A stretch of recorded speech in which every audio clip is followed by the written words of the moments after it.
Hi friends, welcome back to my channel HNT farm house. ನಾನಿವತ್ತು ಚಿಕ್ಕ ಮಕ್ಕಳಿಂದ ದೊಡ್ಡವ್ರ ತನಕ ಎಲ್ರಿಗೂ ಇಷ್ಟ ಆಗುವಂಥ ರೆಸಿಪಿ, ಹಾಗೆ ರೋಡ್ ಸೈಡಿಂದ 5 ಸ್ಟಾರ್ ಹೋಟೆಲ್ ತನಕ ಎಲ್ಲ ಕಡೆ ಸಿಗುವಂಥ ರೆಸಿಪಿನ ಮಾಡಿ ತೋರಿಸ್ತಾ ಇದ್ದೀನಿ. ಮೊಮೋಸಲ್ಲೇ ತುಂಬಾ ವೆರೈಟೀಸ್ ಇದೆ, ಆದರೆ ನಾನಿವತ್ತು ತೋರಿಸ್ತಾ ಇರೋವಂಥದ್ದು ವೆಜ್ ಸ್ಟೀಮ್ಡ್ ಮೊಮೋಸು. ಇದನ್ನು ಹೇಗೆ ಮಾಡೋದು ಹಾಗೆ ಯಾವ್ಯಾವ ಇಂಗ್ರೀಡಿಯೆಂಟ್ಸ್ನ ಯೂಸ್ ಮಾಡ್ತಾ ಇದ್ದೀನಿ ಅಂತ ನೋಡೋಣ ಬನ್ನಿ. ನೋಡಿ, ನಾನಿಲ್ಲಿ ಮೊದಲಿಗೆ 1.5 ಬೌಲಷ್ಟು ಮೈದಾ ಹಿಟ್ಟನ್ನು ತೊಗೊಂಡಿದ್ದೀನಿ. ನೀವು ಬೇಕಾದರೆ ಗೋಧಿ ಹಿಟ್ಟಿಂದ ಕೂಡ ಮಾಡ್ಕೋಬೋದು, ಬಟ್ ಆಚೆ ನಾವು ಏನು ತಿಂತೀವಿ ಅದೇ ಟೇಸ್ಟ್ ಬರಬೇಕು ಅಂದರೆ ಮೈದಾ ಹಿಟ್ಟನ್ನೇ ಯೂಸ್ ಮಾಡಬೇಕು. ಸೊ ಅದಕ್ಕೋಸ್ಕರ ನಾನು ಕೂಡ ಮೈದಾನೇ ತೊಗೊಂಡಿದ್ದೀನಿ. ಹಾಗೆ ಅದಕ್ಕೆ ಸ್ವಲ್ಪ ಉಪ್ಪನ್ನು ಆ್ಯಡ್ ಮಾಡಿ ಸ್ವಲ್ಪನೇ ನೀರನ್ನು ಸೇರಿಸ್ಕೊಳ್ತಾ ಕಲಿಸ್ಕೋಬೇಕಾಗತ್ತೆ. ಈ ಮೈದಾ ಹಿಟ್ಟನ್ನು ನಾವು ಚಪಾತಿ ಹಿಟ್ಟನ್ನು ಅದಕ್ಕೆ ಕಲಿಸ್ಕೊಂಡ್ರೆ ಸಾಕು. ಸಾಫ್ಟಾಗಿ ಕಲಸಿ ಹಾಗೆ ಚೆನ್ನಾಗಿ ನಾದ್ಕೊಳ್ಳಿ. ಆನಂತರ ಲಾಸ್ಟಲ್ಲಿ ಸ್ವಲ್ಪ ಎಣ್ಣೆನ ಹಾಕಿ ಕ್ಲೀನಾಗಿ ಒಂದು ಸಲ ಮಿಕ್ಸ್ ಮಾಡಿ ಮೇಲ್ಗಡೆ ಎಲ್ಲ ಚೆನ್ನಾಗಿ ಗ್ರೀಸ್ ಮಾಡಿ ಒಂದು 5 to 10 ಮಿನಿಟ್ಸ್ ನೆನೆಯೋದಕ್ಕೆ ಬಿಡಬೇಕಾಗತ್ತೆ. ನೋಡಿ, ಈಗ ಮೈದಾ ಹಿಟ್ಟು ರೆಡಿಯಾಗಿದೆ. ಇದನ್ನು ಕ್ಲೋಸ್ ಮಾಡಿ ಒಂದು 10 ಮಿನಿಟ್ಸ್ ನೆನೆಯೋದಕ್ಕೆ ಬಿಡೋಣ. ಆನಂತರ ನಾವಿಲ್ಲಿ ಸ್ಟಫಿಂಗ್ನ ರೆಡಿ ಮಾಡ್ಕೊಳ್ಳೋಣ. ನಾನಿಲ್ಲಿ 1.5 ಟೀ ಸ್ಪೂನಷ್ಟು ಆಯಿಲ್ನ ತೊಗೊಂಡಿದ್ದೀನಿ. ಹಾಗೆ ಅದಕ್ಕೆ ಸ್ವಲ್ಪ ಶುಂಠಿ ಬೆಳ್ಳುಳ್ಳಿನ ಜಜ್ಜಿಬಿಟ್ಟು ಹಾಕ್ಕೊಂಡಿದ್ದೀನಿ. ನೀವು ಬೇಕಾದರೆ ಕಟ್ ಮಾಡಿ ಕೂಡ ಹಾಕ್ಕೋಬೋದು. ಆನಂತರ ನಾನಿಲ್ಲಿ ಸ್ವಲ್ಪ ಸ್ಪ್ರಿಂಗ್ ಆನಿಯನ್ನ ಸೇರಿಸ್ಕೊತಾ ಇದ್ದೀನಿ, ಅಂದರೆ ಈರುಳ್ಳಿ ಹೂವು ಬರುತ್ತಲ್ವ ಅದನ್ನು. ಆನಂತರ 1 ಸ್ಪೂನಷ್ಟು ಹಸಿಮೆಣಸಿನ್ಕಾಯಿ, ಅಂದರೆ 2 ಹಸಿಮೆಣಸಿನ್ಕಾಯನ್ನು ಸಣ್ಣದಾಗಿ ಹೆಚ್ಚಿಬಿಟ್ಟು ಆ್ಯಡ್ ಮಾಡ್ತಾಯಿದ್ದೀನಿ. ಆ್ಯಡ್ ಮಾಡಿದ್ದಾದಮೇಲೆ ಸ್ವಲ್ಪ ಕೈ ಆಡಿಸಿ ಆನಂತರ 1 ಬೌಲಷ್ಟು ಕ್ಯಾರೆಟನ್ನು ತುರಿದು ಹಾಕ್ಕೊತಾ ಇದ್ದೀನಿ. ಹಾಗೆ 1.5 ಬೌಲಷ್ಟು ಎಲೆಕೋಸನ್ನು ಕೂಡ ತುರಿದ್ಬಿಟ್ಟು ಆ್ಯಡ್ ಮಾಡ್ತಾಯಿದ್ದೀನಿ. ನೀವು ಬೇಕಾದರೆ ಸಣ್ಣದಾಗಿ ಹೆಚ್ಚಿ ಕೂಡ ಸೇರಿಸ್ಬೋದು. ನಾನಿಲ್ಲಿ ತುರ್ಕೊಂಡಿದ್ದೀನಿ. ಎಲ್ಲನೂ ಆ್ಯಡ್ ಮಾಡಿ ಆದಮೇಲೆ ಸ್ವಲ್ಪ ಚೆನ್ನಾಗಿ ಮಿಕ್ಸ್ ಮಾಡ್ಕೊಳ್ಳಿ. ಅದರಲ್ಲಿರೋ ಮಾಯಿಶ್ಚರ್ ಎಲ್ಲ ಅಬ್ಸಾರ್ಬ್ ಆಗಬೇಕು ಅಷ್ಟೇ. ಅದನ್ನು ತುಂಬ ಬೇಯಿಸ್ಕೊಳ್ಳೋದಕ್ಕೆಲ್ಲ ಹೋಗಬಾರ್ದು. ಅದರಲ್ಲಿರೋ ನೀರಿನ ಅಂಶ ಎಲ್ಲ ಹೀರ್ಕೋಬೇಕು, ಅಲ್ಲಿವರೆಗೂ ಮಾತ್ರ ಬಾಡಿಸ್ಕೊಳ್ಳಿ.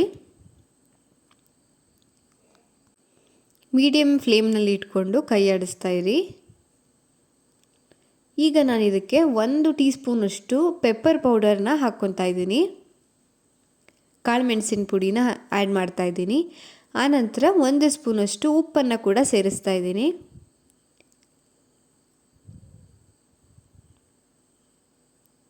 ಇದೆರಡನ್ನು ಹಾಕಿದಾದಮೇಲೆ ಚೆನ್ನಾಗಿ ಮಿಕ್ಸ್ ಮಾಡ್ಕೊಳ್ಳೋಣ. ಈಗ ಇದು ಸೆಮಿ ಫ್ರೈ, ಅಂದರೆ ಸ್ವಲ್ಪ ಒಂದು ಅರ್ಧಂಬರ್ಧ ಬೇಯೋವರೆಗೂ ಕೈ ಆಡಿಸಿ ಸಾಕು. ನೋಡಿ, ಈಗ ರೆಡಿಯಾಗಿದೆ. ಓವರ್ ಕುಕ್ ಮಾಡೋದಕ್ಕೆ ಹೋಗಬೇಡಿ. ಹಾಗೆ ಲಿಡ್ನ ಕ್ಲೋಸ್ ಮಾಡಿ ಬೇಯಿಸಬೇಡಿ, ಹಾಗೆಯೇ ಓಪನಾಗೆ ಬೇಯಿಸ್ಕೊಳ್ಳಿ. ಈಗ ಎಲ್ಲ ಬೆಂದಿದೆ. ಲಾಸ್ಟಲ್ಲಿ ನಾನು ಮಿಕ್ಕಿರುವಂಥ ಸ್ಪ್ರಿಂಗ್ ಆನಿಯನ್ನ ಸೇರಿಸ್ತಾ ಇದ್ದೀನಿ. ನೀವು ಸ್ಪ್ರಿಂಗ್ ಆನಿಯನ್ಗೆ ಬದಲಾಗಿ ಆನಿಯನ್ ಕೂಡ ಹಾಕ್ಕೋಬೋದು, ಆವಾಗಲೂ ಚೆನ್ನಾಗೇ ಇರುತ್ತೆ. ಸ್ಪ್ರಿಂಗ್ ಆನಿಯನ್ ಹಾಕಿದ್ದಾದಮೇಲೆ ಒಂದು ಸಲ ಚೆನ್ನಾಗಿ ಮಿಕ್ಸ್ ಮಾಡ್ಕೊಳ್ಳೋಣ. ಈಗ ಸ್ಟಫಿಂಗ್ ಎಲ್ಲ ರೆಡಿ ಆಯಿತು. ಇದನ್ನು ಸ್ವಲ್ಪ ತಣ್ಣಗಾಗೋದಕ್ಕೆ ಬಿಡಬೇಕಾಗತ್ತೆ. ಅಷ್ಟರಲ್ಲಿ ನಾವು ಕಲಸಿಟ್ಟಿದ್ದಂಥ ಮೈದಾ ಹಿಟ್ಟು ಚೆನ್ನಾಗಿ ನೆಂದಿರುತ್ತೆ. ಕ್ಲೀನಾಗಿ ನಾದ್ಕೊಳ್ಳಿ. ಈ ರೀತಿ ಸಣ್ಣ ಸಣ್ಣ ಉಂಡೆನ ಮಾಡಿಟ್ಕೊಳ್ಳಿ. ಫಸ್ಟೇ ಮಾಡಿಟ್ಕೊಂಡ್ರೆ ನಿಮಗೆ ಅರ್ದು ಸ್ಟಫಿಂಗ್ ಮಾಡೋದಕ್ಕೆಲ್ಲ ಈಸಿ ಆಗುತ್ತೆ.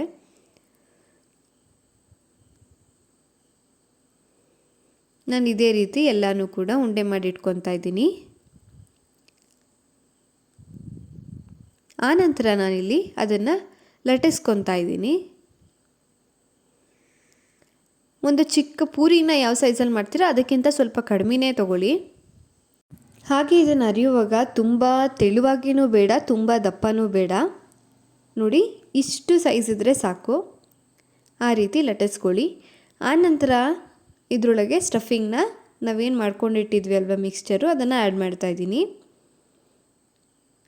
ಈಗ ಇದನ್ನು ನೀವು ಮೋದಕ ಎಲ್ಲ ಮಾಡಿದರೆ ಗೊತ್ತಿರ್ಬೋದು, ಆ ರೀತಿ ಕ್ಲೀನಾಗಿ ಕ್ಲೋಸ್ ಮಾಡಿ ಈ ರೀತಿ ಫ್ರಿಲ್ಸ್ ಬರೋ ಥರ.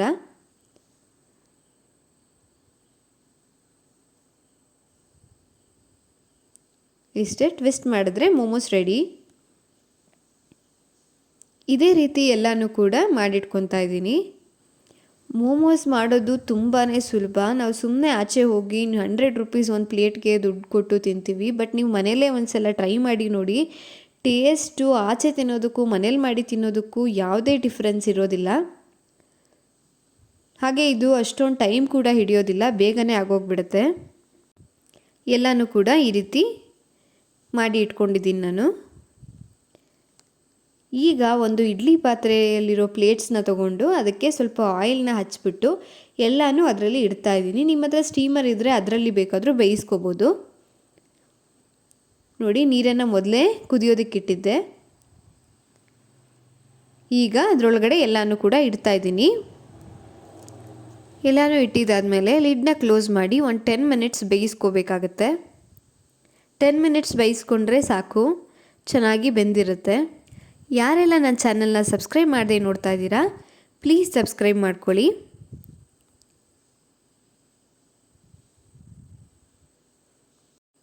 ಈಗ 10 ನಿಮಿಷ ಆಗಿದೆ.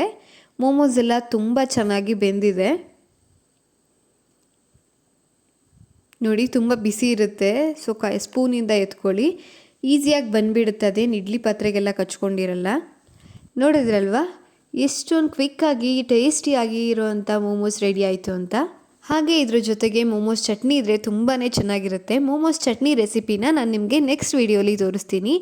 ಈ ವಿಡಿಯೋ ನಿಮಗೇನಾದರೂ ಇಷ್ಟ ಆಗಿದರೆ ಪ್ಲೀಸ್ ನನ್ನ ಚಾನಲ್ನ ಲೈಕ್ ಮಾಡಿ, ಶೇರ್ ಮಾಡಿ, ಹಾಗೆ ಸಬ್ಸ್ಕ್ರೈಬ್ ಮಾಡೋದನ್ನು ಮರಿಬೇಡಿ. Thank you for watching.